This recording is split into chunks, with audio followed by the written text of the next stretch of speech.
Good evening, everybody. We are back. Welcome to episode 12, WrestleZone Unfiltered. We are live and in living color. Connor could not be with us this evening. Not sure what he's doing. I think Connor caught a cold. Oh, poor baby. I hope he feels Oh. better. But I am joined once again. Glad to have him back. Paul Rogers here with me tonight. Paul, how you doing, buddy? I'm feeling strong. I don't know how that's relevant, but yeah, that's how I'm feeling. Strong like bull.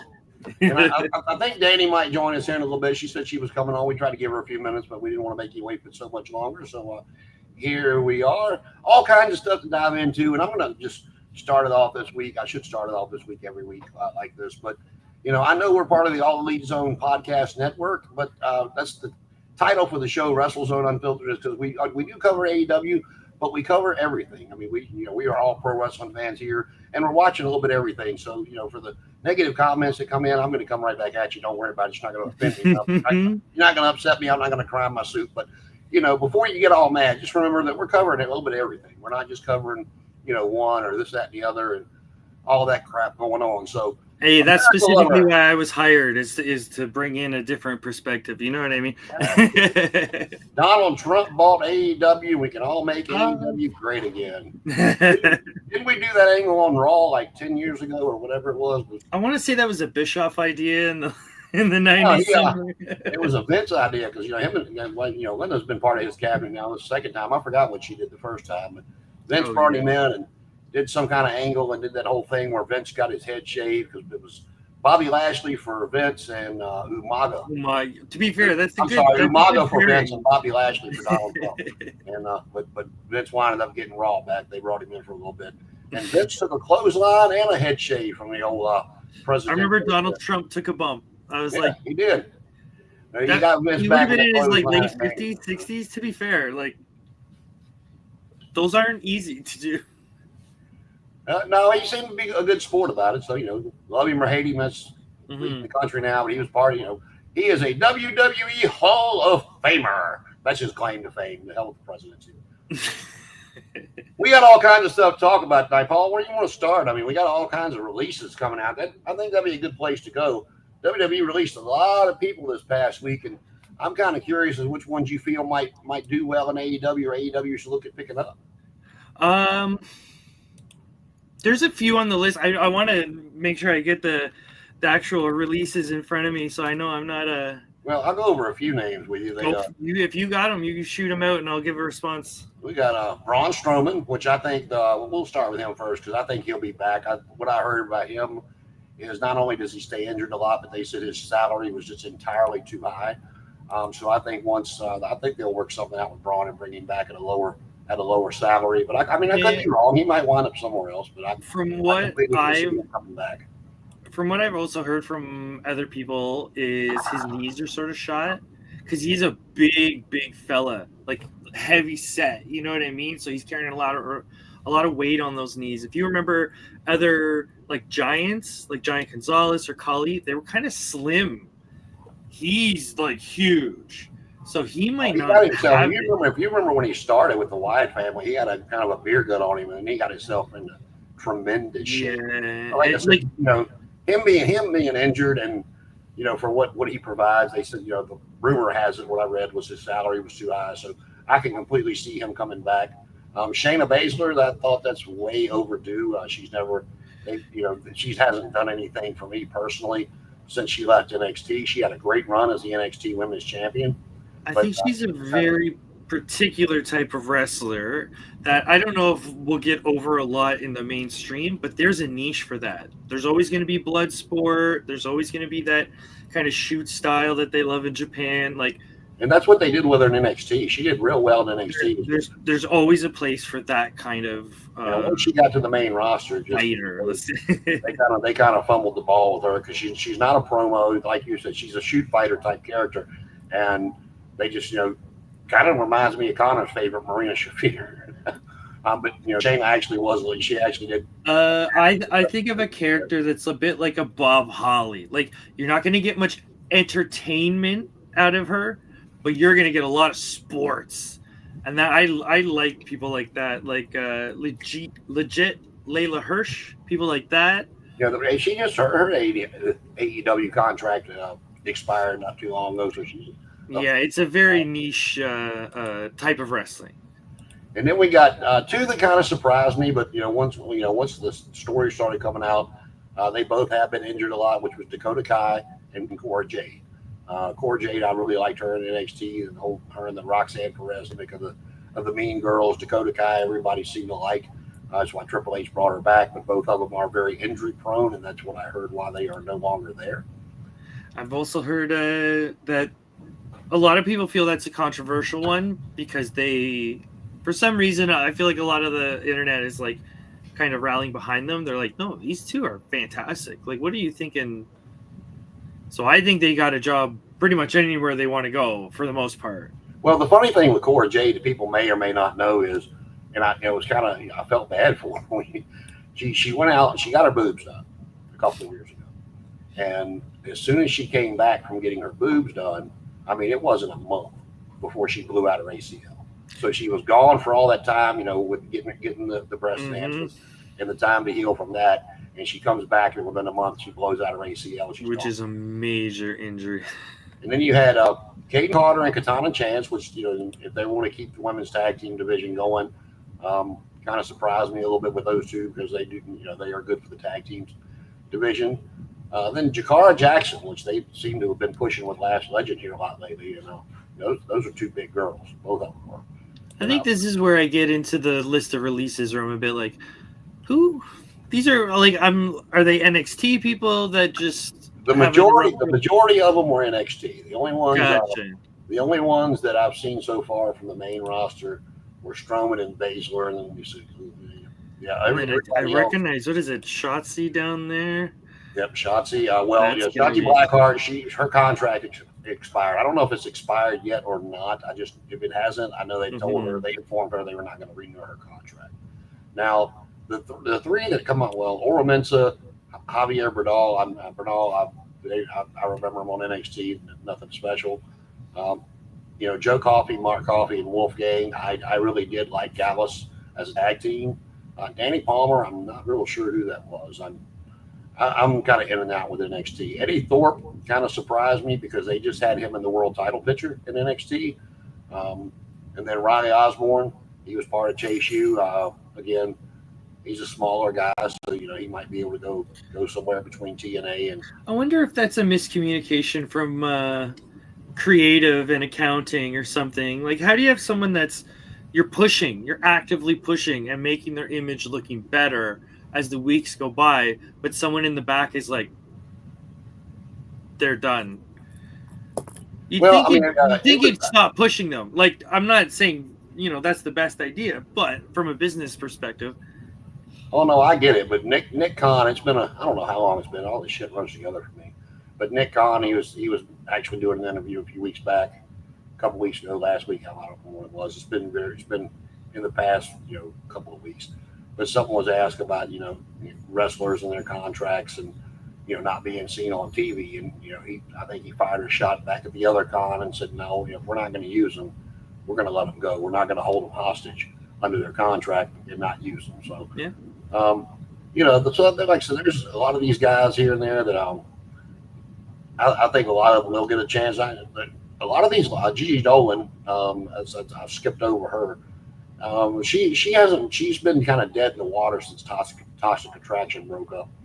I don't like JCJ. I'm not real thrilled on that one either. But she's still hanging around with a new group, something Fatal Attraction, I think they call them, or whatever they're calling them. It's her and Fallon Emily and another one of those girls. But I thought Gigi was entertaining, especially with Toxic Attraction. But I think a lot of these girls could actually do a lot for the AEW women's division. That would be the one. Well, even outside of that, like I forget who it was, but someone tried to take a shot at these releases and saying that, oh, what are they going to do? Start an OnlyFans or blah blah blah. Start a podcast, and it's like, I believe it was someone like Chelsea Green or someone like that. It was like, you know what? I had to do all of that, and I'm successful now. You know what I mean? It's don't put down these people just because they got released from the company. Sky's the limit for a lot of these people. Absolutely. However they want to live, right? So when Mandy Rose was asked, once the company got sold to TKO, Oh, Mandy Rose was asked if she would come back, and she was like, "I would come back, but it's going to take a lot of money." She goes, "I'm making 3 times my contract doing the OnlyFans and stuff that she's doing." Hey, look, And we learned that's this all. from She Colt goes, "That's Cabana all and the for Young. the comfort Yeah, of my own home or wherever we decide to vacation at."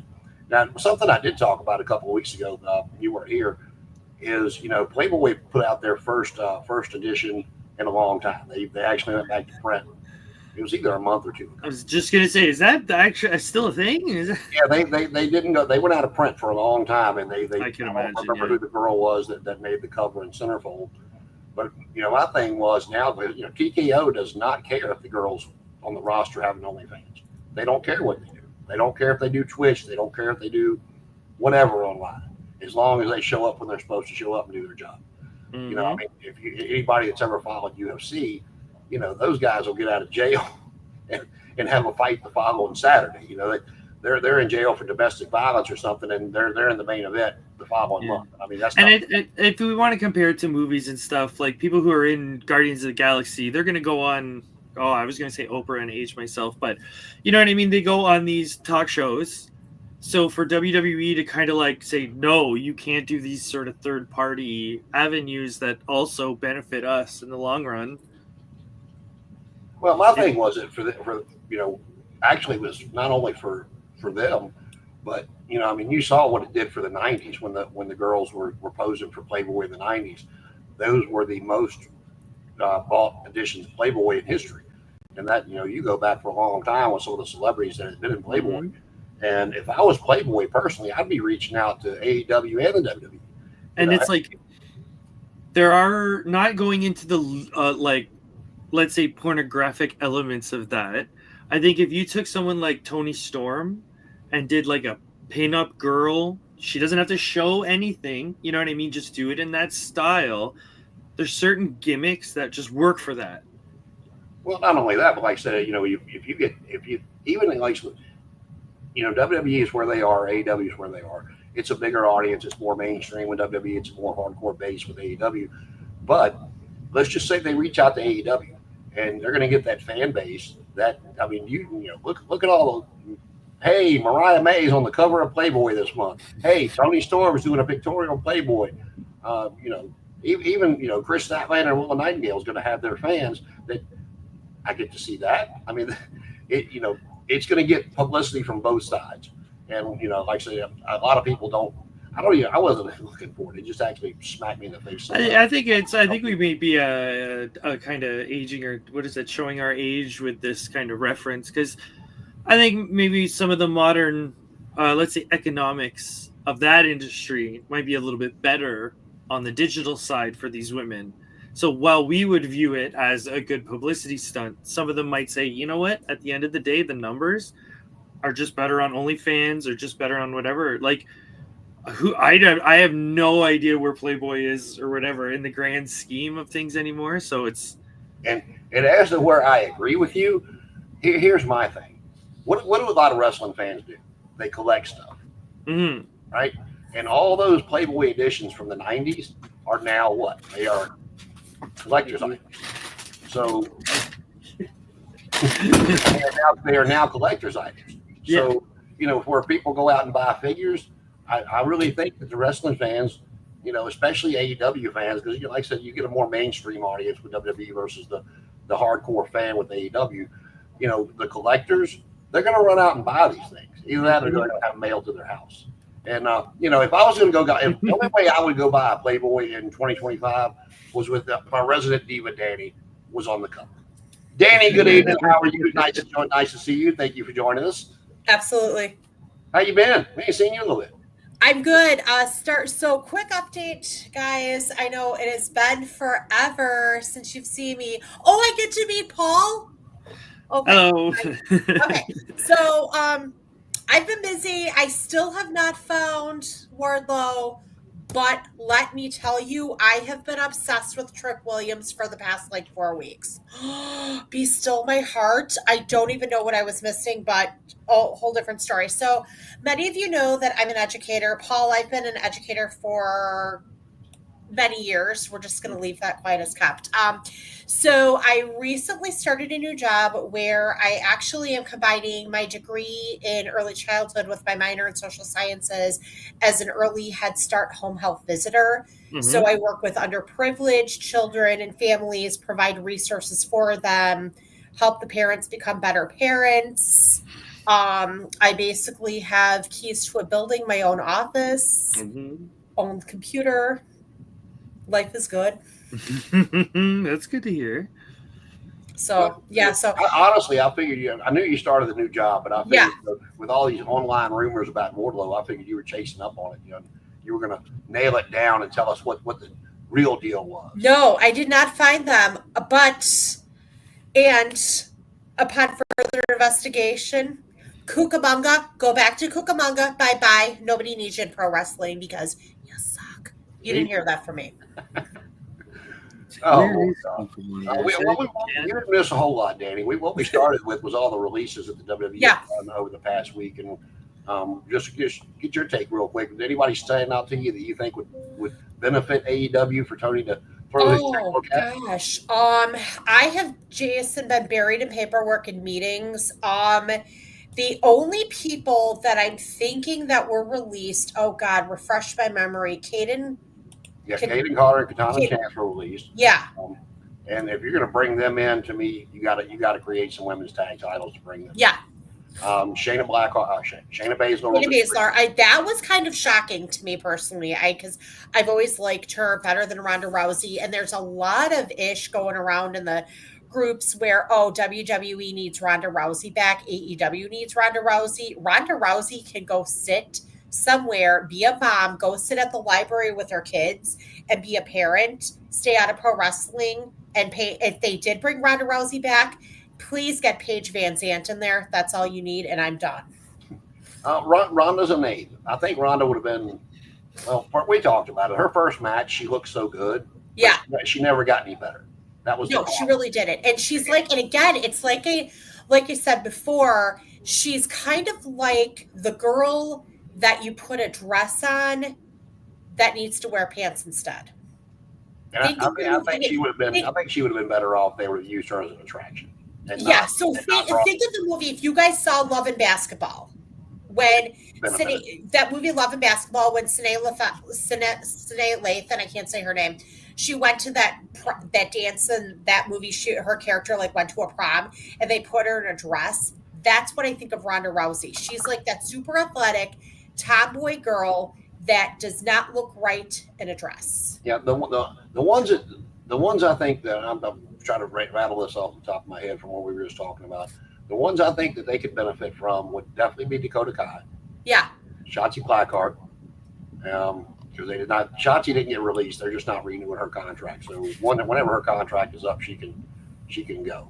And they released Gallus from NXT, and I really like Gallus as a tag team. They released two. Gallus, Joe Coffey, Mark Coffey, and Wolfgang. Vaguely. Okay, vaguely remember the name. They ain't been on TV in a little bit, but let me see. There's another one. Eddie Thorpe. That threw me. Yeah, see, I was telling him because he'd been in the main event picture. Yeah, I like Eddie Thorpe.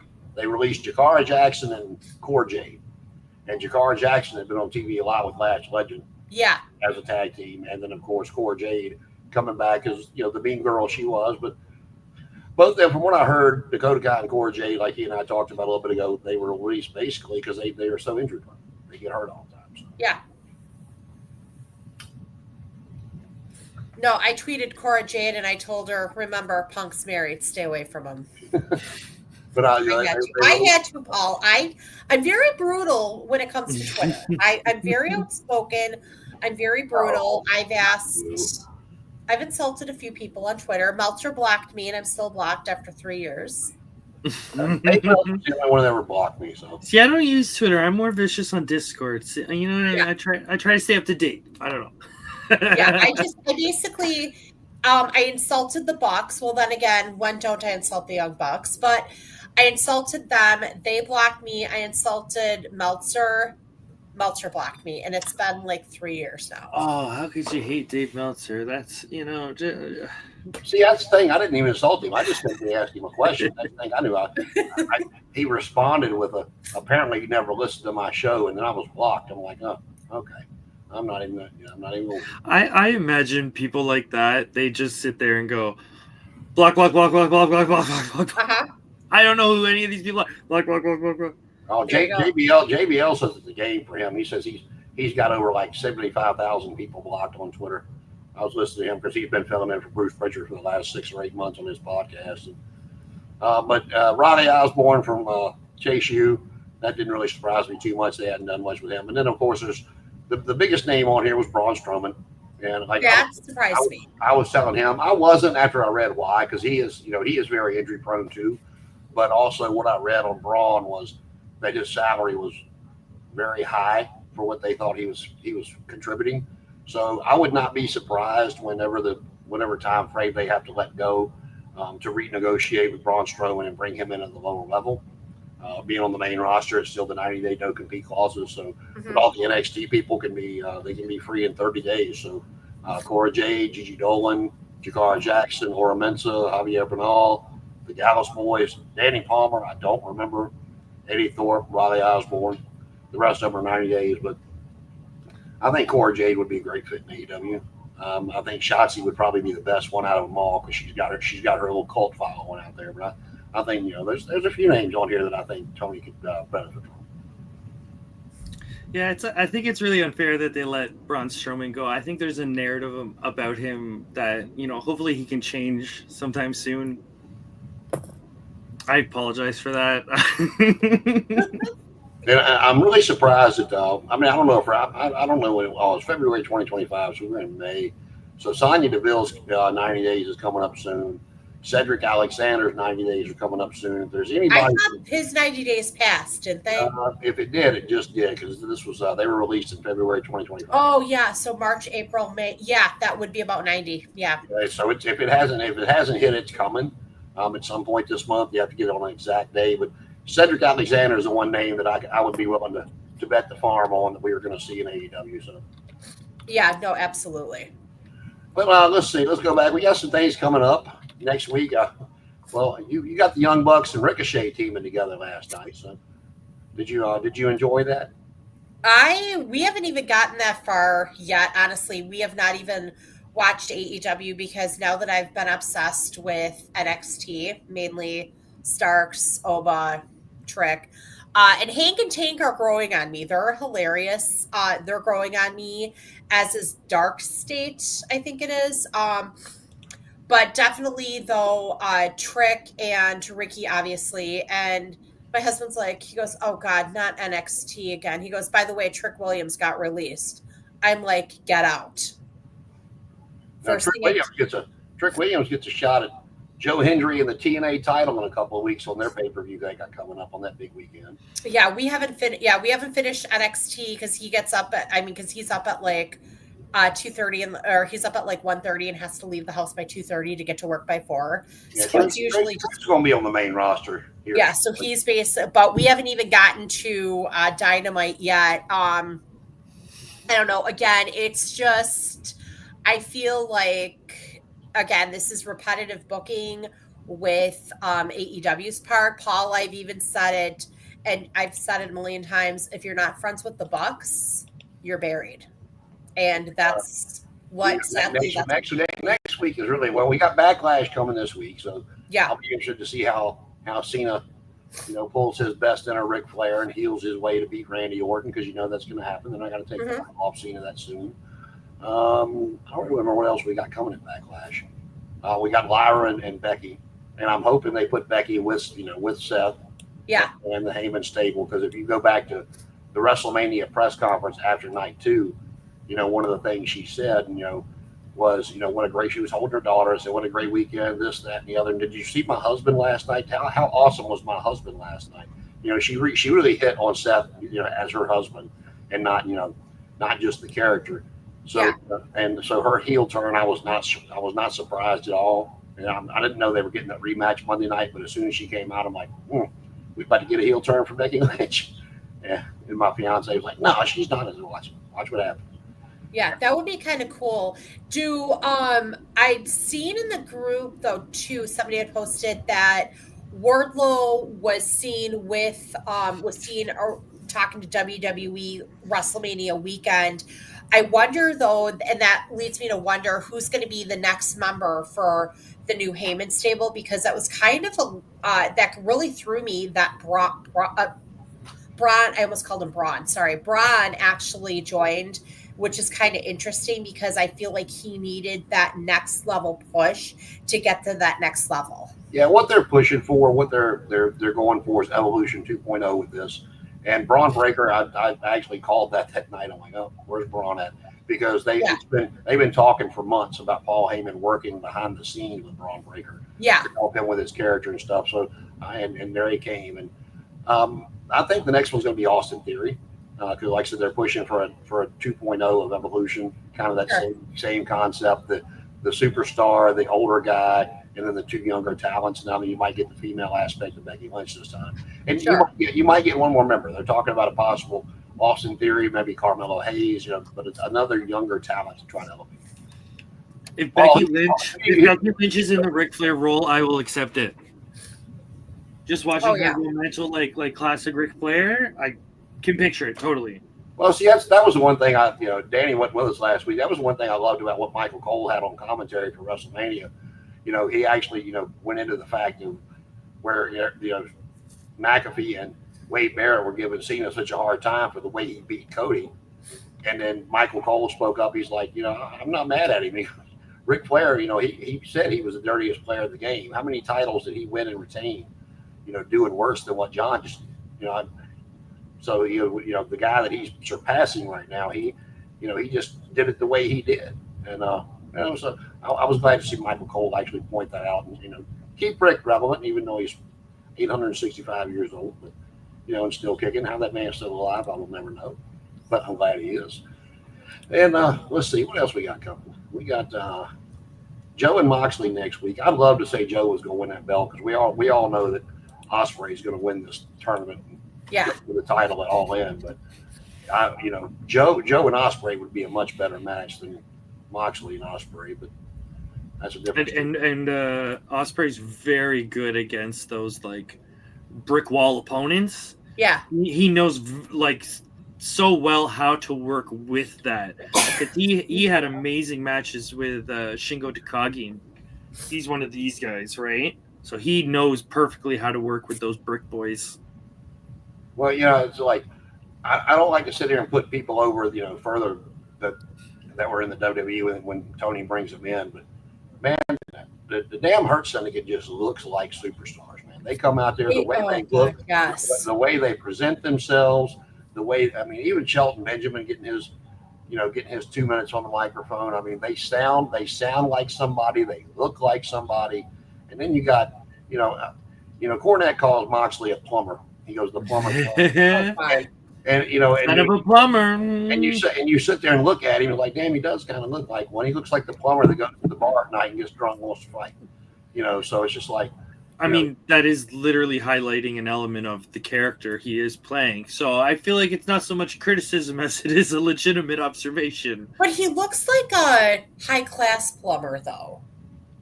He looks like the plumber on like a union construction site. Like he comes in and gets paid $47 an hour, time and a half. And he doesn't get dirty, basically. So he's like me, basically. He's like, it's two windy guys. I gotta go home. I don't know. I'm wondering with next week coming with Moxley and Joe, if we might see another member of the Death Riders come along, because we haven't had a new member in a long time. And he injured Claudio last night as retaliation for Shibata and Hook. And then every time Joe's got a hold of Moxley, he's choked him out.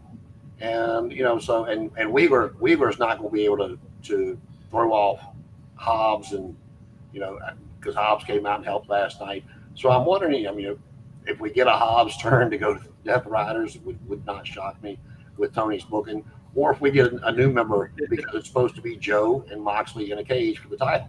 And again, I mean, it's AEW, so I mean, it's Joe could win. Joe could walk out the champion. I just don't see it happening because I think they're waiting for that big moment of All In for Ospreay to finally be the one that takes the title off and ends the death run. Like that's a perfect match on paper. You know what I mean? Like even in the 80s, like that's one of those like Terry Funk versus Abdullah the Butcher. It's like big matches. I think those are always going to sell. But yeah, it's definitely building to something kind of later down the line. And a lot of people criticize him for it, but I thought it was the exact right thing to do when Ospreay, when he came in, everybody's like, "Oh, when are you going to put the title on him?" And he goes out there and he puts Swerve over. I thought it was the complete right thing to do. That knock him back down the ladder a little bit. Hey, I went for the title, I lost.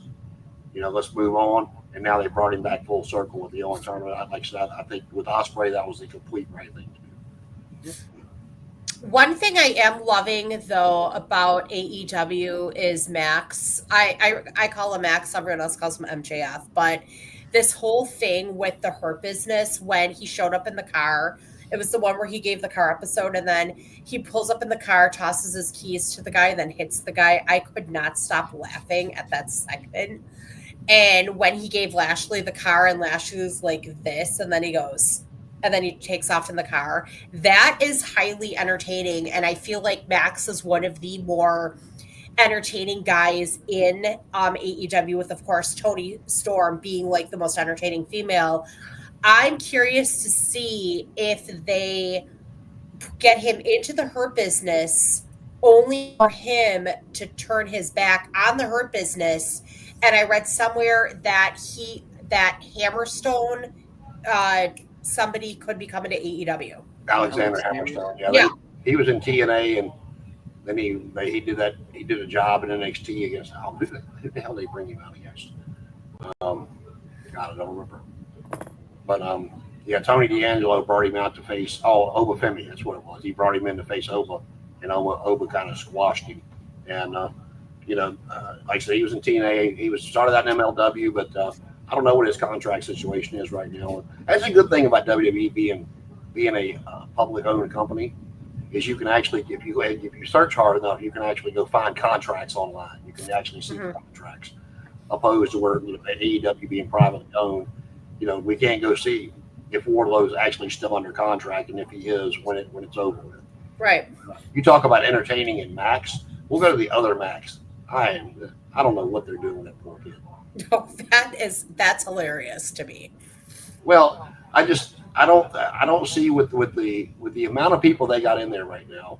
The Acclaim were so over, and I mean Anthony Bowen looks like $1 million. He always has. He does. And with him being gay, openly gay, and calling himself the pride of AEW, it works, it flows.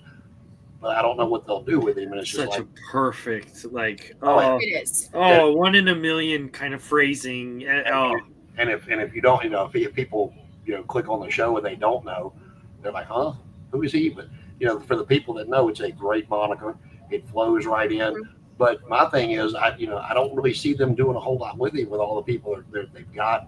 The top talent they've got in there, and then poor Max is just sitting out there dangling. And like I said, the Acclaim were just so over. And I mean, they built the breakup, and to me, the rest of it's just kind of flopped because Anthony hadn't really done anything except with Max. I mean, I know he wrestled somebody else, but he still got Billy with him, which just doesn't make a lot of sense to me. Oh, you had to come and say hi to everybody? Okay. I think it's the next wave of sort of AEW because I remember when it first started really enjoying it. And then there was a wave where they were getting better and better, like top tier wrestlers. And all of a sudden they didn't have a spot for Joey Janela anymore or Marco Spud. I'm not saying those guys are the best guys, but I enjoy seeing them every so often. Like I'm a Joey Janela mark. So it's like, is this going to be the next sort of level where AEW has sort of ironically outgrown the talent they were supposed to foster themselves? Well, if you look at it, I mean, there's of course a massive difference as well, but the core beginning of AEW and NXT are damn near the same. Because when Triple H, he was given the green light that's when Ring of Honor was on fire, and the whole indie crowd was just they couldn't get enough of Ring of Honor. Mm-hmm. That's when both companies, TNA had a better following than they did for a while. I know they're getting back up there with their partnership, but that's when Desmond Wolfe, Nigel McGuinness was there as Desmond Wolfe, and Danielson was leaving Ring of Honor, and both companies. No, I'm sorry, McGuinness was leaving ROH and Danielson was leaving ROH, and both companies wanted both of them. McGuinness went to TNA, became Desmond Wolfe. Of course, Danielson goes to WWE, but that was Triple H's thing. He's like, I'm going to out Ring of Honor, and that's when he started bringing in your Samoa Joes, your all the people that he brought in, the Undisputed Era. I mean, you have to go back and look, but all those guys that he brought in, he started out with a lot of those guys, and Kobe Lopez, Seth Rollins, he came from Ring of Honor, and all the way he built NXT to what it is today is kind of, I mean. The only difference is with AEW, they started with the Chris Jericho and a couple other, Cody was there, a couple other big names. But, I know Kenny and the Bucks and Adam Page all had their huge following, they're huge fans, but they were not the mega stars like a Chris Jericho. Well, even Adam Page was years later, to be fair. You know what I mean? He wasn't in that kind of initial, he was in NXT, I believe, during that initial run. Like, there was only a slim, like, AAA class kind of wrestlers that were willing to go to AEW at the time. Hello, Riley, and Connor has got a cold. He is recuperating. He's eating some hot chicken noodle soup and drinking a couple hot toddies too. Yeah, absolutely. I like spicy food when I'm sick. I feel like it cleans out the nostrils. I don't know what it is. But I said when AEW started, I was watching a lot of the indie talent that he brought through, like your Joey Janela's and Brian Pillman Jr. got his first. Your boys, yes, yeah. I like seeing guys like that. And Helico would show up every so often. I'm like, oh yeah, these guys, yeah. Those guys sort of got outclassed with like Swerve and Joe and that audience that really liked that. Then when people started getting released, like your Miro, like Swerve, other people that were Christian, all those people getting released, I was like, I'm not mad at him for bringing them in. He's trying to attract more viewers, because a lot of these people that he's trying to attract don't know who Joey Janela is. They might know who Brian Pillman Sr. is, but they've never seen Junior wrestle. Yeah, just a lot of those. Like, in fairness, it is the smart business choice, but the sort of, I don't know, I feel like it would be irony, because as a wrestling business, you're supposed to foster these talents. We're going to take Private Party, and in 5 years, they're going to be top of the card. Have we seen that since they lost the tag titles? Where have they been? Remember when they beat the Bucks in the initial tag team? Oh, yeah. Yes. You know what I mean? There's been a very slow growth for certain talent. Wardlow, Hobbs. Remember Dark Order? Those are guys that should have been built up. Who is the guy that was 10 in the Dark Order, and they spent all this time? He had the mask, and then he took off. Oh God, what was his name? These are things where, like, love them or hate them. I feel like at least New Japan Preston is Vance. more. There you go. Thank you very much. Yeah. I feel like companies like New Japan do a little bit better job at that growth, where you'll see them like, oh, okay, they got the light heavyweight champion. That means I know in a couple years they're going to challenge for this one. And you kind of see that growth. If you watch a show from 4 years ago, you can see the guys at the top of the card now in the bottom of the card tag matches. Well, so that's actually, for as much as we, people have griped about what Tony Khan has done, what he hasn't done, that's actually been my biggest disappointment, was when he bought Ring of Honor.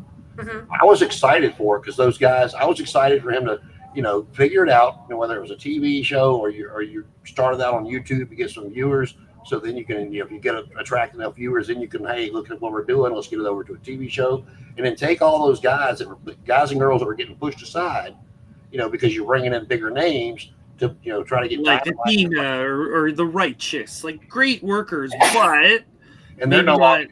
I'm wondering if WWE is going to pick them up, because they are no longer under AEW contract. The Righteous, Vincent and whatever that guy's name was. Yeah, it was a faction, I believe, under Ring of Honor, maybe 3 or 4 of them, if I'm correct. It was just 2 of them, like an off stable or something like that. Yeah, it was the 2 guys. Gates. Okay, never mind. I keep getting Righteous, Gates of Agony. Those are the ones that I like. Okay. Yeah, the Righteous would come out to that weird music. They were with Jake Roberts for a little bit. They'd come out. Oh sure. Yeah. Okay, now I remember that. Dressed in all white. But yeah, that was my biggest disappointment with Tony, because when he bought Ring of Honor, that was my hope for it, was those guys and girls that were getting pushed aside would be featured on Ring of Honor and kind of use it as an NXT, as your minor league, as your feeder system. I think that was the idea. It's like the model for pro wrestling now for the big scale. But I think without someone like a Dusty Rhodes in charge, I hear good things about Matt Bloom. Like, these are great coaches that have been all over the world and have worked for decades. But then when you go to AEW, it's like, do they have that for Ring of Honor? Do they have? I know Shibata is in charge, but he's not necessarily like a big name. Like, he is a big name, but not in this scale of Dusty Rhodes. The only two Ring of Honor that I know right now is the TV champion, of course, because Nick Wayne's been on TV with it, and then Athena with the women's title. Oh my God! Which I think, I'm still kind of flabbergasted why she gets hid on Ring of Honor. I loved her as Ember Moon before she ever came over. She's fantastic too. Yeah, she is. I do like. She's been there 3 years now. It doesn't seem like it, but she's been there 3 years. And that Jody threat match was like, oh God, 3 years ago, and everyone flipped out after that match, and she has this hell of a run after that. Yeah, but she's probably been on AEW TV a handful of times. I mean, in 3 years, maybe 10 times, and she's amazing. Like I said, I have no idea who the Ring of Honor World Champion or World Tag Team Champions are right now. Is it Chris Jericho still? No, he lost it. There you go. He lost it to. Wasn't Claudio it for a while? But this is a good point. I know this is one of my eccentricities, but I always feel like if you have a subsidiary product, don't make it look like exactly the same as the product. I liked watching NXT when I was at Full Sail, the black and gold, because it looked different. Small, intimate arenas, different kind of crowd. I watched Ring of Honor, and it's like AEW light. If you don't like AEW, you're definitely not going to like Ring of Honor. And I don't like that. It's like, you should have made it slightly different, where it's like, well, you may like it because it's a bit more realistic or whatever. But I just felt like the difference between Ring of Honor and AEW in tone wasn't enough to separate the products in my brain. And that I feel like that hurt it, No, it did. Like I said, it completely took the wind out of my sails. I was excited. Kind of goes back to what we were talking about last week with she's off camera. Where'd you go, girl? WWE buying AAA. It's like, okay, back. WWE buying AAA, and it got me to thinking, because I know Tony's kind of raped and pillaged all the big stars from New Japan, and I know they're having issues. So are they up for sale privately? Like hush hush. We're not going to advertise this, but and I know he does a lot of work with New Japan. But what if WWE, well, not WWE per se, but TKO comes in with all that money and sweeps up New Japan? I mean, because I know they're really pushing to go global. The only technicality I can bring to that argument is New Japan's under Bushiroad. So it'd be like trying to buy WWE while it's owned by TKO. It's potential. I'm not saying it, never say never in wrestling. But I think from what I hear, Bushiroad is doing okay. So, wrestling's up and down, and they have a history with New Japan, and they know that. So I don't know if they would... Look, the Japanese can be a bit, I don't want to use the word xenophobic. Let's just say that they're very supportive of homegrown companies and talent. So I don't know if they would. I've heard a lot of people say Noah would be sold in a heartbeat if someone asked them. I hear they're doing really good. I think Stardom would be sold in a heartbeat too if somebody threw it off. There's a few companies. But, you talk about now, Sinclair, when they owned Ring of Honor, they didn't need to sell it. They didn't need the money. Okay, so it's like for people that aren't completely up to date with obscure small town Japanese wrestling, it might sound like, oh, they're just buying these small schools, but some of these schools are run by women who have been teaching and running their own promotions for like 40 years, 50 years.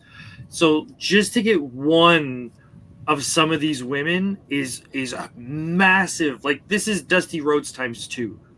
So some of these small companies, they may seem small in the grand scale of wrestling, but as soon as you get like who's a good example, Hyper Masao, it's a name that people go, who? But when you look at her resume, you go, wait, what? That's a huge name. She's been training, she's been working, she's been promoting. Now that's my one big criticism of Tony. And if you go back, even when WCW was just so bad, I'm not talking about the Vince Russo era. Are you talking about? I'm talking about. Are you talking about like 89 to 93, 93 to 96? You know, when they would bring somebody in like a Jushin Thunder Liger, or one of the Guerreros coming in, Person X coming in from Japan, Mexico, they would sit there and like even when Pillman Sr. made his debut, they would sit there and for 3 to 4 weeks, vignette after vignette, showing them in matches. So when they came out to an audience, a pay-per-view audience, because that's normally where they debuted them at or how to wrestle at. Mm-hmm. The crowd was familiar with them. And then Tony will bring these guys and girls in, and I think there's been 1 or 2 he did that for, but then you'll have somebody come out. We might know who they are, but have the audience sitting there going, huh? Who? Look, I know who Yuji Nagata is, and I understand what this means. You know what I mean? I can go, whoa. I look at the crowd, and everyone's like, yeah, who's Yuji Nagata? That's exactly and why what I'm talking about. Oh, but there's 20 years of you don't have time to sit there and explain. Like, I'm no Mike Tenay. Mike Tenay was great. He had the bullet points. Yeah. New Japan champion, Triple A champion, blah, blah, blah, blah, blah, blah. And you go, oh, okay. I know that. I don't know who this is, but I know he's important. I can go from there. But they don't.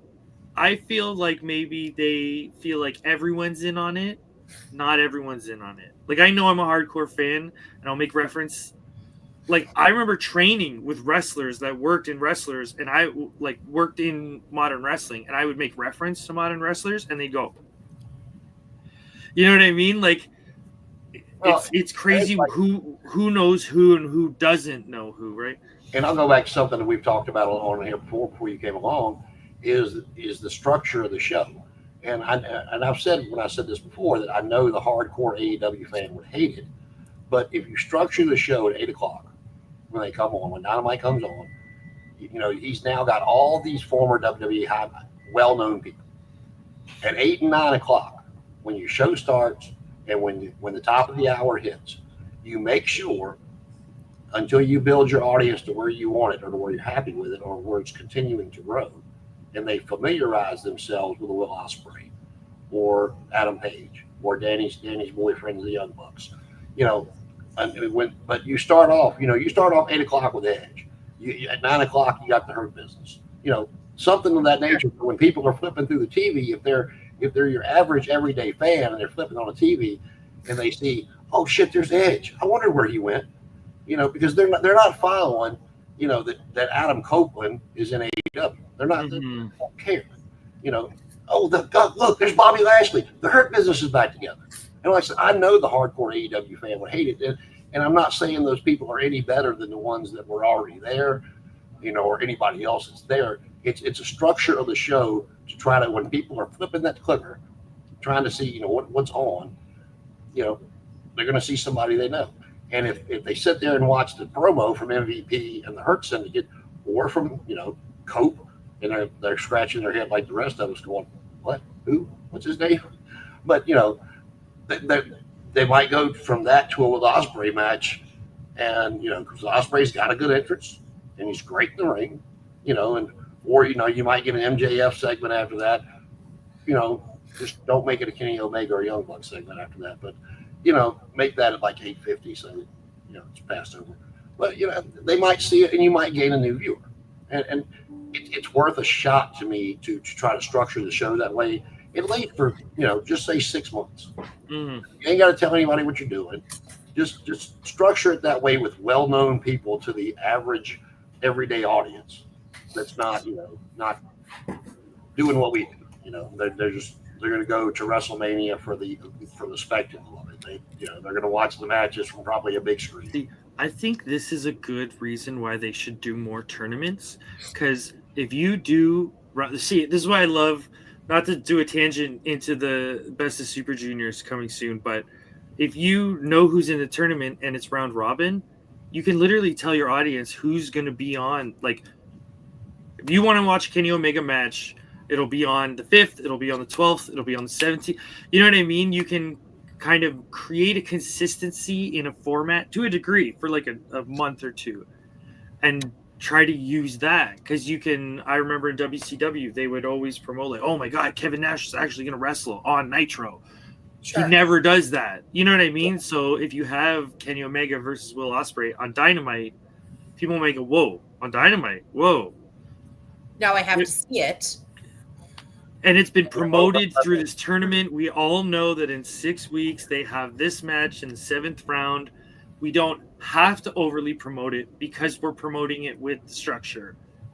Like, that's the way a lot of smart fans will look at the tournaments for New Japan and go, so who's wrestling on the last night?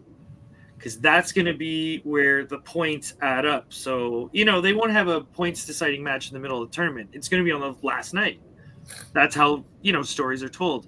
So if you look at that, you can kind of tell who's going to win. But I like it because I can go, I'm a fan of this wrestler. I don't have to watch all 90 matches to keep up. I can just watch those 8 and still understand where Wardlow is in the tournament, right? And what the stakes are after the end of it. You know, you bring up Wardlow. He's a great example. Not because that's Danny's future husband when she gets divorced, but he's a great example of my problem with Tony Khan's booking. Because when they broke him away from MJF, he didn't just beat MJF, they let him squash MJF, who is your longest reigning world champion. Now, he wasn't at that point, I understand that, but he was your rising star. He was sitting on a pedestal up here away from everybody else, and you put him there against Wardlow, and he gets squashed. It was not a match. It was something. It was okay. So not to start a big fight, because I will, fight back on this. I liked that squash match because it wasn't a match. But here's the point. It was revenge. I get that. That was the point. Yeah. But here's the point of it. Here's my point on it. Okay, go ahead. Yeah, I agree. I like it. But what I didn't like was what happened afterwards. When you're going to do that, I have no issue with that getting up, because he was pissed. He had been mistreated. Didn't felt like the way the story was set up that he had no option. MJF was taking care of him and his family, the whole 9 yards. If you remember the story, and I'll give you 2 minutes. I'll give you 2 minutes of Wardlow. We'll finish this one. If you're going to let him beat MJF like that, again, no issue with it. I agree with the whole storyline. But you put the rocket ship on that man's back and you send him to the moon. Mm-hmm. And after that, it was just like nothing. And then even if he's not going to the moon, put him at a Dolph Ziggler level. Put him at a Miro level. But put him at a level where it's like, you're going to get main events. You're not going to win them, but you're going to be in them. But, then you've got the Samoa Joe feud, and Samoa Joe cuts his hair, and then it's nothing, no revenge, just forgotten about. And that's such a perfect gimmick for a gimmick shift. You know what I mean? If you win or lose like a hair match, cut all your hair. You know what I mean? It's a perfect grow a different beard in or whatever. But like, how do you? No, I agree with you. That's a way to take it somewhere else, but. Don't just not mention it. Don't that's his way of his reason to come out there, get some type of revenge on Samoa Joe. I mean, shaving his head's not that big a deal because the man's got about that much. I have one in 30 seconds. I thought of this. You shave his head, but you don't do it completely, so it looks all mucked up. Great crazy person, and you just literally have him be like not a full Mankind-esque character, but he's snapped mentally, so now you have this giant muscular, but he's just psychotic and he's broken, so he just comes out and power bombs you 8 times. He doesn't even pin you, he just walks away. And that's it. Now we have I think what really made that whole feud when he broke away from Max was that Max had him banned from the arena, so he would just pop up out of random. He came up through the crowd. He came backstage. There were so many elements that made that so entertaining. And then the whole thing was done very well. Don't forget that is an old 80s gimmick, because you'd be banned from ringside or whatever, and then you'd show up as the timekeeper. And then you know what I mean? Like, Ronnie Garvin did that. I want to say a very, very long time ago. Yeah, no, and then he hands Punk the ring and then walks away. So like how they really started it, I mean, people kind of saw this coming, but they did a very slow turn and you saw it coming. Well, I think what happened with him is that, you know, I hate to say this, but again, Tony Khan has got both ends of Cucamonga in his ear. Oh, book him, book him, book him. What happened? The guy got buried. Then there was the injury issue where, and I even, Paul, went on Twitter when I saw this, and I called out Tony Khan and I said, so now you're going to lie about Wardlow's booking when you're the one that screwed it up in the first place? Matt Taven said Wardlow's been injured. There's those injury rumors going around. And I said to Matt Taven, I go, so you're going to lie because your boss pays you to lie, knowing full well Wardlow isn't actually injured. But it's just interesting as to how Tony Khan realizes he screwed up, then he's going to, you know, fabricate the truth to cover it up.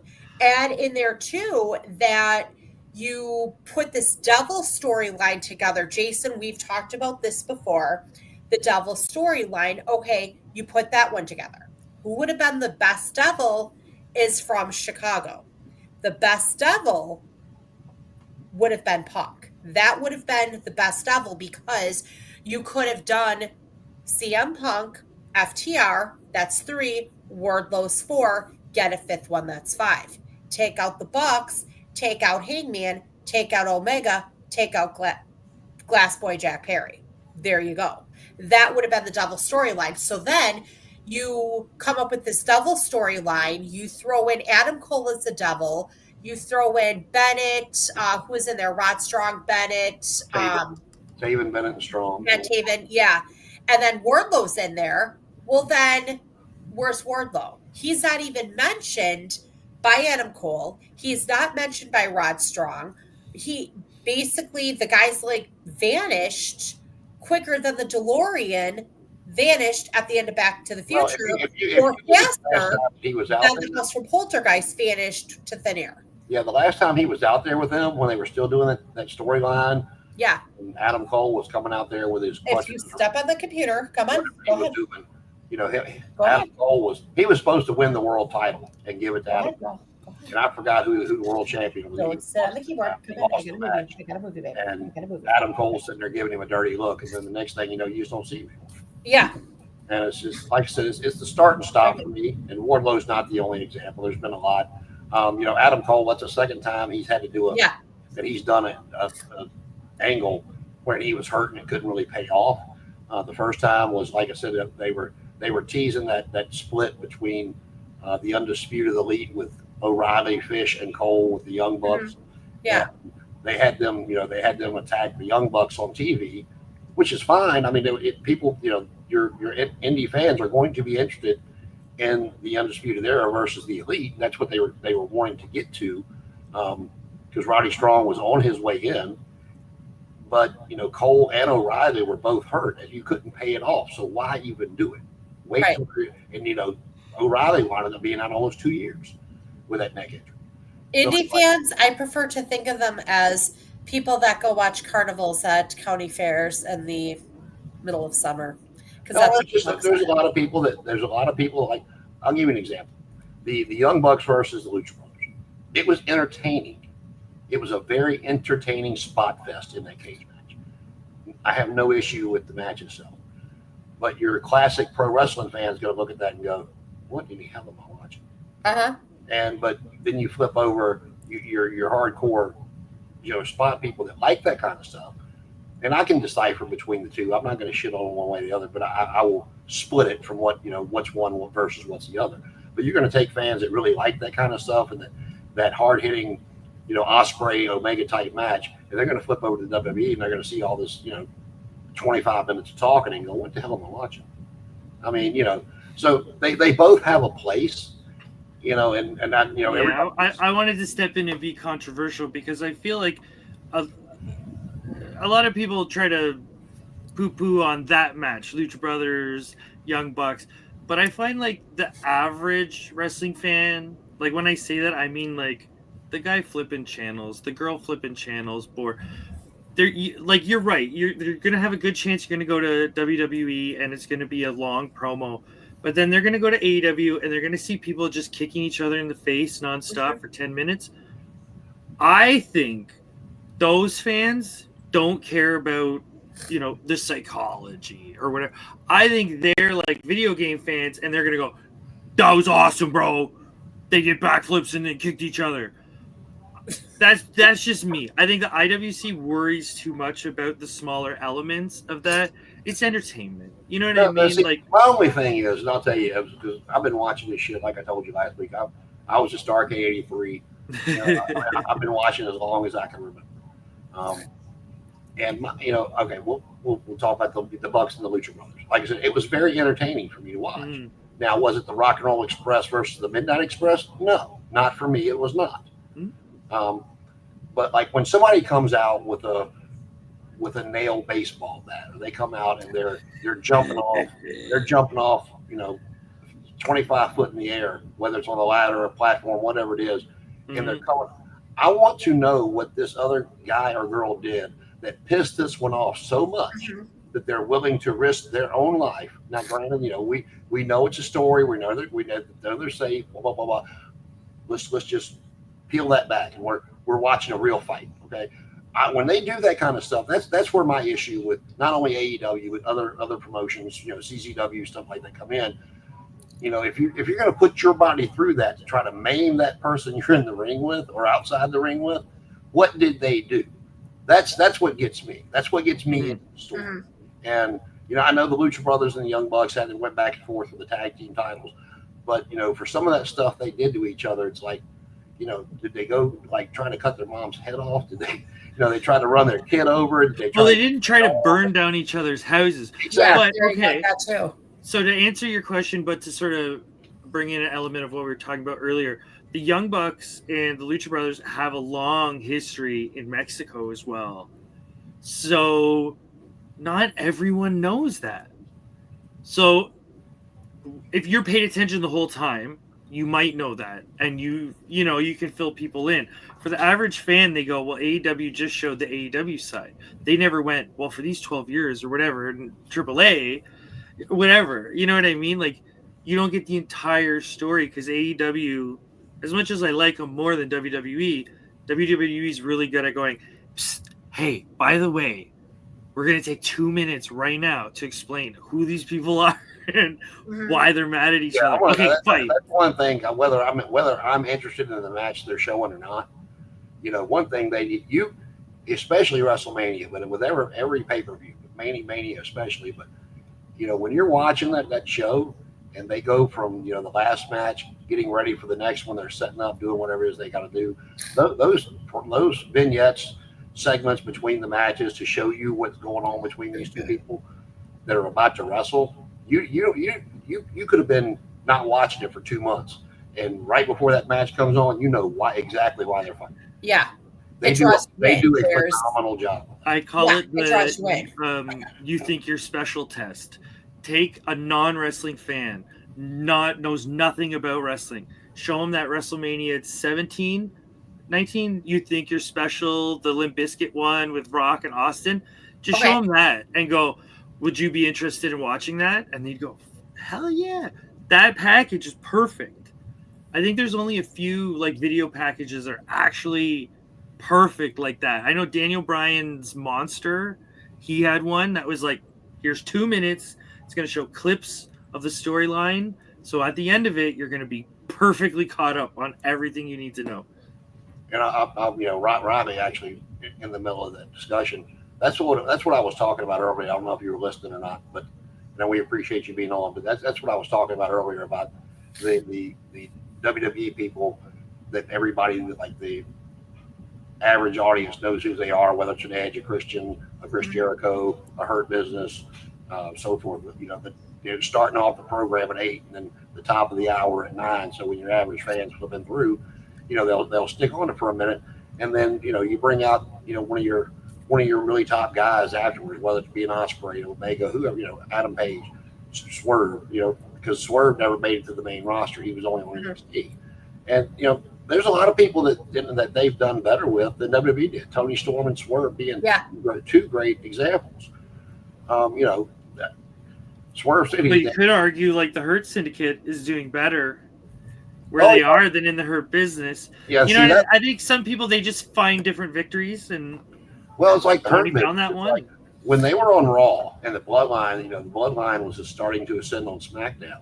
Mm-hmm. You know, I was of the like, okay, they're going to keep pushing these two groups, and we're going to have the Clash at Survivor Series. We're going to have the, you know, and then like just love faction warfare. I love it. And then out of nowhere, they just dropped the Hurt Business, and it's like that was the best thing they had on Raw at the time. Yeah, and I really I was very disappointed in that too, because the Hurt Business is great, and I liked Seth Alexander, such a great faction, but then they dropped it for what? For the Bloodline.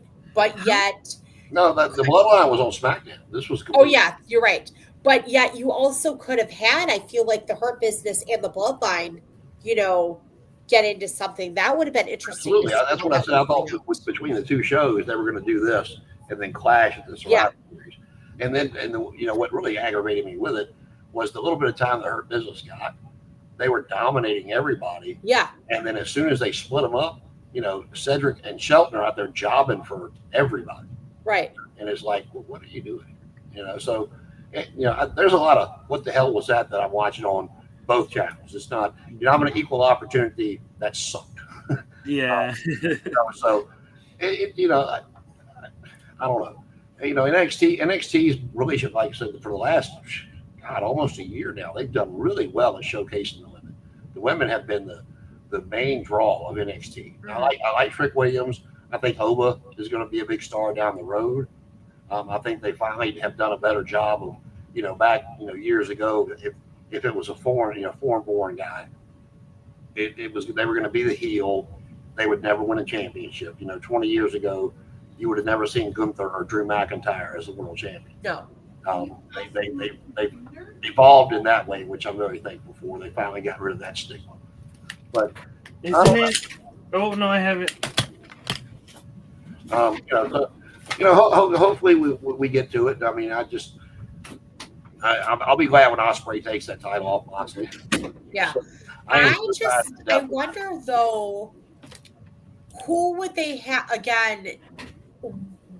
How would having another person join Death Riders actually help Death Riders? Because I mean, this is just they're going to do it just to piss me off. Yeah, this is just kind of I mean, at first it was interesting, but then now it's just they're here. I mean, remember I was at Dynamite in Chicago over Thanksgiving, and they got like no reaction to anybody. But the Hurt Business again, the Hurt Syndicate, I should say, they got the major pop. But then again, this whole Death Riders thing, it's the Death Riders. It's Wheeler Yuta. He actually talks. It's Claudio. It's whatever. It's Connor's girlfriend. But yeah, it's just, to me, it's just boring, useless, and there's nothing to it. And then the interesting thing too is when the Death Riders first came around, and that was, correct me if I'm wrong, but that was around the time that the Bucks decided, we're working from home, we're leaving. It was a couple of weeks after that. It was like right around that time or something. Again, forgive me, guys. I've been in meetings like all week and buried in paperwork, so I'm like, wait, what day is it? But so again, it's just like, remember when the Bucks cleared everything out, and it was, if I remember correctly, it was something related to Moxley and his crew. What happened to that storyline? Like, then you've got the Bucks who returned because, we just need to see gymnastics in AEW. They come back, they align themselves, with Death Riders. They haven't even explored that. Well, I'll tell you, here's my issue with, you start talking about no pop. I'm kind of all over the place tonight.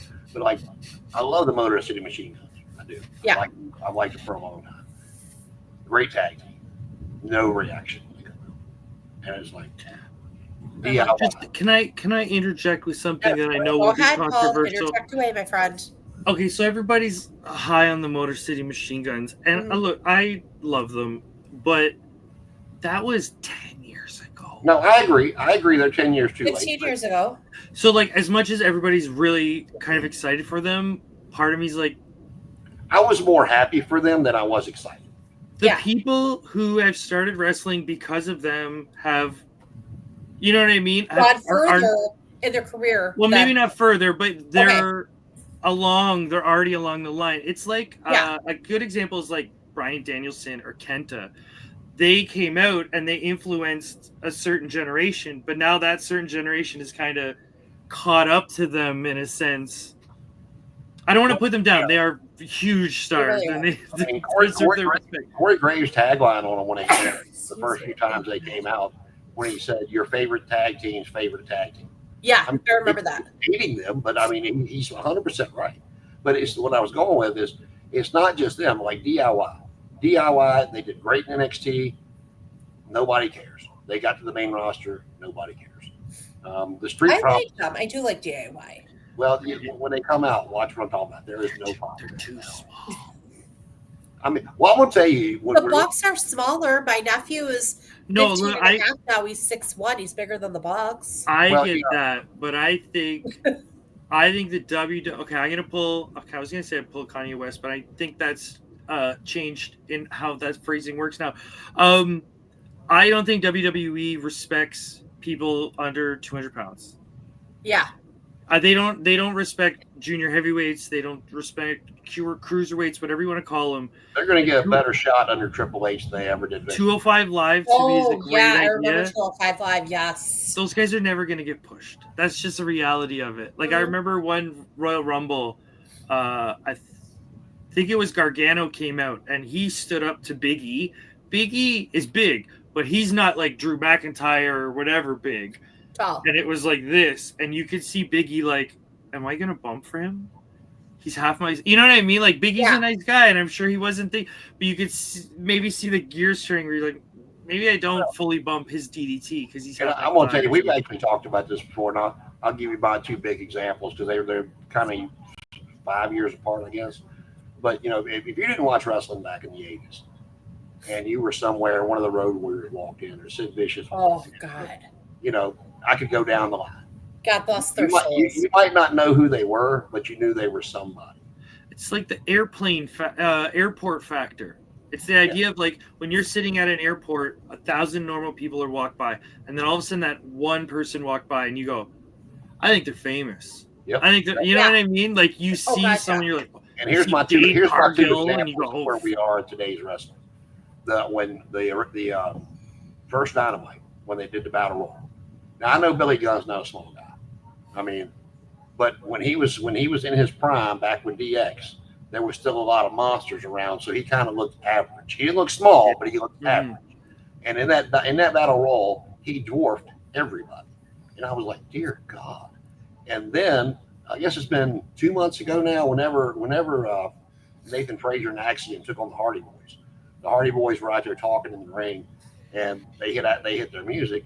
And they come down, and Nathan Frazier and Axiom are looking up at the Hardy Boys. I'm like, holy shit, are they that small? And the Hardys are supposed to be cruiserweights, high flyers, right? Matt Hardy fighting to stay under 215 for the cruiserweight. And you know what's funny? If you look back at like Brian Pillman, Owen Hart, some of those guys that were known to be high flyers, they're 6'2", 220 pounds. God bless Owen's soul. His birthday was these aren't like.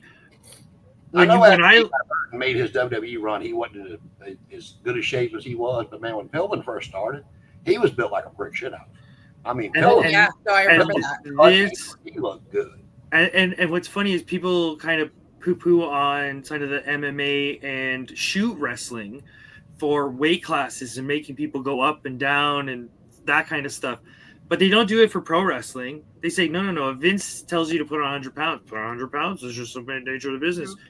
But for some reason, if you go to Mexico or if you go to Japan, they have light heavyweight divisions where all of a sudden you as Marco Stunt don't have to fight Wardlow. So in the story of AEW, you don't have to go, well, why don't this guy and this guy fight and they destroy each other? Well, this guy's a junior, this guy's a heavyweight, so therefore you know, for a while, Will Ospreay would never fight the Big Show, but then he gained weight. That's just how their stories work. I meant to ask you this a minute ago if you knew when we were talking about Japan. Which one is Muda associated with? Is it Noah or New Japan? Buddha? Muda, the great Muda. Which one is he? Oh, I think he does whatever he wants. Only reason like Ric Flair. With him getting put in the Hall of Fame last year, we finally got a great Muda action figure, and I'm all about it. I gotta go find one. I want to say that was Japan, not New Japan. If I'm right. Now we've got like there's like 2 or 3 Muda figures out there now that I got. Yeah, I think Muda's one of those guys like Flair where he's just sort of a bit above everything. Like he can go to any company he wants, he can do whatever he wants. It's Muda. It's like Flair. It's like actually a better example I think would be like Terry Funk. Mm-hmm. Flair's been a bit tied down in companies. Terry Funk does what he wants, when he wants, how he wants, and he's just what he wants. And you know, if Terry Funk wants to come back for a WWE Hall of Fame stint, if he's not already in it, they're gonna go, okay, you're Terry Funk. We'll do whatever you want. Well, the last topic I'll throw at just real quick. This is just my take on it. One of the things that I've gotten aggravated with when it comes to Tony Khan and bringing in the WWE people is he's not using them to put his talent over. The homegrown, the guys you brought in from New Japan, the guys you brought in from, Mexico, wherever you brought them in from. You've got Edge out there losing to, if the average fan's watching, Dean Ambrose. Those are guys, you don't have Dean Ambrose out there, dropping, which you will at the pay-per-view. He's going to drop to Will Ospreay. I mean, I could be wrong, but, that's what we all think that's going. But, you need to use these people to get your other talent that they don't know over. Mm-hmm. And every time they bring somebody in, they're coming in and beating all your homegrown talent. That's not how you use big stars. Now, I'm not saying you bring them in and bury them like Vince would do with the WCW guys years ago. But no, you build them up, you let them look good, but you don't let them beat one of your mega stars. And then when they get to the pay-per-view, you don't have to make them lose flat, but you still put your guy over. And I'll give you the prime example going on right now. I would say the Hurt Syndicate, but God, you look at those two guys. Who the hell is going to beat them right now? Nobody. But Mercedes Moné, she I didn't like her as Sasha Banks. I hate her even worse as Mercedes. And she's coming in, and you're letting her just run through every female on your roster. Uh-huh. And you don't even have Britt anywhere either. I'm not sure she's coming back from everything I read, but Well, like I see what you're saying though.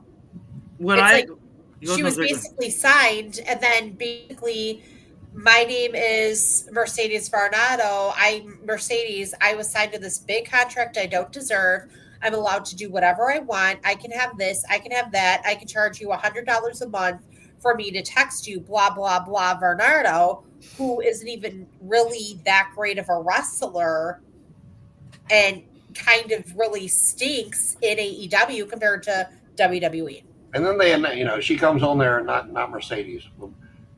Marina Shirakawa comes on there and announces she's signed with AEW. We ain't seen her since.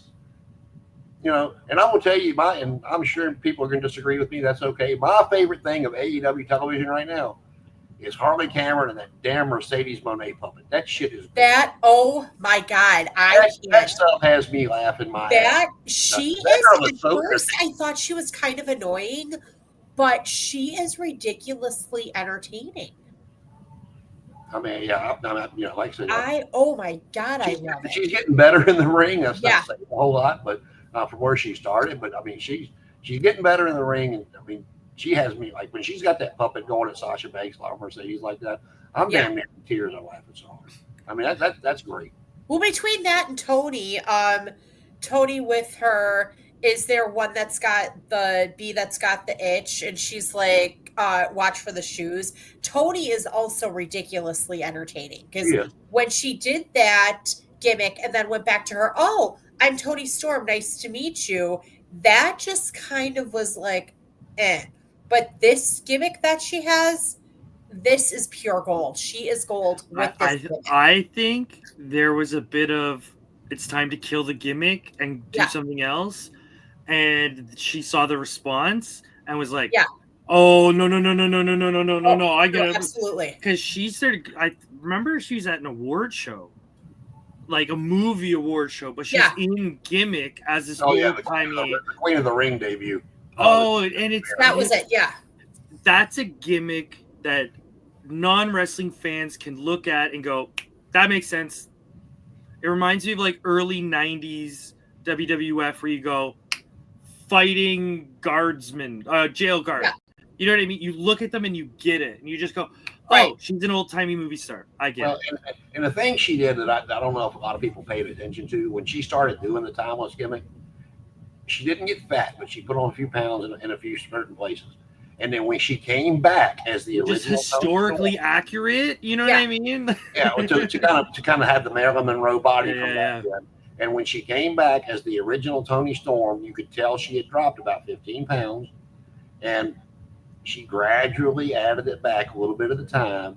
So when she, you dumbass, I was, yes, I knew who I am the whole time, and went back to the timeless gimmick. She was back in that body shape. It was, it was just little nuances that she did like that I'm not sure really picked up on. It's like people can talk about. It's like, yeah, let's talk about a woman's body. I think she probably likes having that extra pounds on, because I've heard from actors where staying ripped. I can't get ripped. I don't have the body type for it. It's impossible. Sure. A lot of people can't do it. So when they put this body image to say like you have to be super ripped, super slim, especially there's problems like that in women in the entertainment business. So for her to be like, I can have 15 extra pounds whenever I want. Yeah, give me that Siva cookies. And you know what I mean? Wrestling's hard, and you want to binge calories after doing it. So I think for her to be able to have that little bit of wiggle room is probably very nice. Yeah, and one of the smartest things I think Tony Khan did in the recent history was, letting her keep the title over Megan Bayne, but letting it be with a roll-up. She didn't beat her flat. She didn't beat her with a finish, and she looked shocked that she won the match. And Megan Bayne she looks like a beast. I mean, she's built. She's built like crazy, and dwarfs just about the rest of the women's roster. And but she wasn't, to me, her popularity wasn't ready for that title yet. And so maybe if Mercedes beats Toni Storm for the damn belt, maybe we can have Megan go out there and crush her, because what is Mercedes, like 4'8"? I mean, Megan Bayne's leg is bigger than Mercedes. And but like I said, I'm glad that the way they did it, because that's one of the things with AEW matches that I really get aggravated with, is they beat people flat so many times. It's just because to me, my backup for that is, when you beat somebody flat, you beat them with your finish, not 15 finishes, but you beat somebody with your finish. They have no recall to come back and say, I want a rematch. Then I beat your ass. We get no rematch. No, I can definitely agree. Once it's flat on the back, 1, 2, 3, that should be, in theory, the end of the story. We know that's not, because you can always have like a return and a angle. But yeah, I know what you mean. Hit your finish, 1, 2, 3. That we have a decisive win. There's no arguing anymore. And not that I agree with Jey Uso as world champion. I know how over he is right now with the fans. But he lost to Gunther every time he went against him. Just a month beforehand on Saturday night's main event, he didn't go out there and say, I deserve a rematch. He won the Royal Rumble, and was able to get it that way. So there's certain ways to do it if you beat somebody flat, because Gunther he choked him out. He choked him out at Saturday night's main event. There was no reason for Jey Uso to get a rematch. So who doesn't love a redemption angle? Absolutely. So you beat me clean. We have an angle. You beat me clean. I take it really hard. I say, well, I don't deserve a rematch because he beat me clean. I go and I join win the Owen Hart tournament. There you go. Okay, let's say I go out and I win the Owen Hart tournament. I can say, you know what? Because of this victory, I'm going to challenge again, because I feel like I've earned it. Oh, the fans are going to go, that makes sense, because he went out, he got stronger, he did, the Dragon Ball shonen anime, got stronger, came back, tried to fight Tien the second time, maybe he can win this time. That makes sense. But doing people make fun of the Bucks for the rematch clause. We all know it's a thing, but saying it constantly ruins it. Like if it's a huge match, like if it's a Road Warriors and they come back and they look at you and say rematch clause, people are gonna go nuts. But when the Bucks do it, everyone goes, "Oh, Exactly. It's a lame way to get a match." So you know what I mean? It should be used lightly. Yeah. We are coming up on the hour, so we got all kinds of stuff going on this month. Like I said, we got Backlash coming this weekend. Collision is actually on right now. Again, Backlash this weekend. Then we got Joe and Moxley in the cage next week. There's Double or Nothing coming up this month. There's also a big weekend of SmackDown, then NXT pay-per-view, and then I want to say something on a Sunday maybe, and then or it might be Saturday nights maybe, and then the NXT pay-per-view, then Raw, all coming to you from the same place. I forgot where it was. Shows you how much I pay attention. But there's a lot of stuff coming this month, and then we'll be able to talk about. So on that note, Danny, you got any final thoughts? No, I'm looking forward to Backlash on Saturday only because Orton is still a fox, while John Cena looks like an angry 68-year-old man that missed bingo. No, that's not a 68-year-old man. That's Ernest. That's Ernest T. Bass. Jim Varney in the wrestling ring. Paul, you got any final thoughts for us? I'm gonna say if anybody's a fan of Kevin Knight or Nick Wayne, they're gonna be in Japan for the Best of Super Juniors tournament. So if no one knows what that is, you can just Google that, New Japan. It's honestly really easy, couple clicks. I'm sure you can find a place to watch wrestling and find it.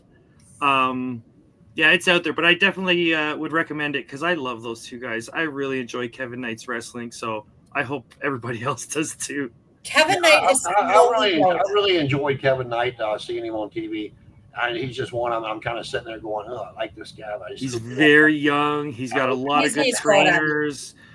He's been everywhere. New Japan. He's been Impact. He's been AEW. Like, I'm pretty sure he's been to Mexico too. Like, so yes, I honestly, I don't think he's gonna do amazing in the tournament because that's not how they treat foreigners. But I think he's gonna have phenomenal matches, and he's probably gonna get 6 to 8 points over the tournament. Yeah, and all with the TNA relationship as well. There's still stuff to come with that. And I'm listening to look at these names. I'm wondering who, because I thought it was pretty cool that Elias showed back up, or Elijah, whatever you want to call him, showed back up. To come out and help Joe Hendry the other night. And the NXT audience popped for him as well. So, and he was one that WWE to me really fumbled the ball with. Now, was he Bryan Danielson in the ring? No, but he was serviceable in the ring, and the guy's charismatic as hell. He can captivate the audience. He can keep them interested, and it's just like, how can you not do something with that guy? But anyway, but like I said, we got all kinds of stuff coming up. Hopefully Connor will feel better and be back with us next week. But until then, we're back every Thursday. I won't say 8. I'll say 8-ish. 8-ish. You come see us every Thursday night live right here on the All Elite Zone Network, and we'll see you next week. And I cannot wait. Peace.